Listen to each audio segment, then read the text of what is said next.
আওয়ামী লীগের সাথে আমাদের কোনো শত্রুতা নাই।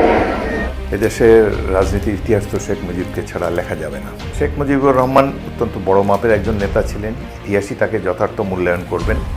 স্বাধীনতা আন্দোলন তার নামেই শুরু হয়েছিল। আমরা রাজনীতি করি, কোনো রাজনৈতিক নেতা এভাবে সব অংশে নির্বংশ হবেন এটা আমরা কখনো কামনা করি না। বিএনপির হাত ধরে ফিরবে আওয়ামী লীগ, দীর্ঘদিন ধরে এই গুঞ্জনই চলছিল। এবার বেরিয়ে আসলো নবনির্বাচিত স্পিকার মেজর হাফিজউদ্দিন আহমেদের বক্তব্যের মধ্য দিয়ে। সম্প্রতি নতুন সংসদ অনুষ্ঠিত হওয়ার পর বিএনপির বেশিরভাগ এমপিদের একের পর এক আওয়ামী লীগের প্রতি শ্রদ্ধাশীল আচরণ বেশ লক্ষ্য করা যাচ্ছে।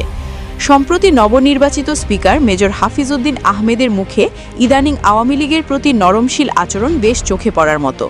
এবার বিজয় দিবস উপলক্ষে এক টিভি চ্যানেলের সাক্ষাৎকারে মেজর হাফিজউদ্দিন বলেন, এদেশে রাজনীতির ইতিহাস তো বঙ্গবন্ধু শেখ মুজিবুর রহমান ছাড়া লেখা যাবে না। শেখ মুজিবুর রহমান তিনি একজন বড় মাপের নেতা, ইতিহাসই তার যথার্থ মূল্যায়ন করবে।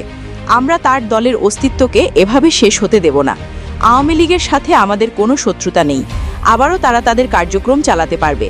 আওয়ামী লীগের এদেশে রাজনীতি করার অধিকার আছে। আমরাও বঙ্গবন্ধুর আদর্শকে লালন করি। একজন স্পিকারের নিষিদ্ধ আওয়ামী লীগের প্রতি এমন নরমশীল আচরণে স্পিকারের এমন দায়িত্বজ্ঞানহীন বক্তব্য তার নিরপেক্ষতা নিয়ে প্রশ্ন তুলছে বিরোধী দলের বেশিরভাগ নেতারা।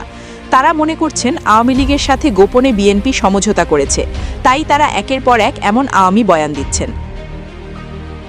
এদেশের রাজনীতির ইতিহাস তো শেখ মুজিবকে ছাড়া লেখা যাবে না। শেখ মুজিবুর রহমান অত্যন্ত বড় মাপের একজন নেতা ছিলেন। ইতিহাসই তাকে যথার্থ মূল্যায়ন করবেন। স্বাধীনতা আন্দোলন তার নামেই শুরু হয়েছিল। আমরা রাজনীতি করি, কোনো রাজনৈতিক নেতা এভাবে সব অংশে নির্বংশ হবেন এটা আমরা কখনো কামনা করি না।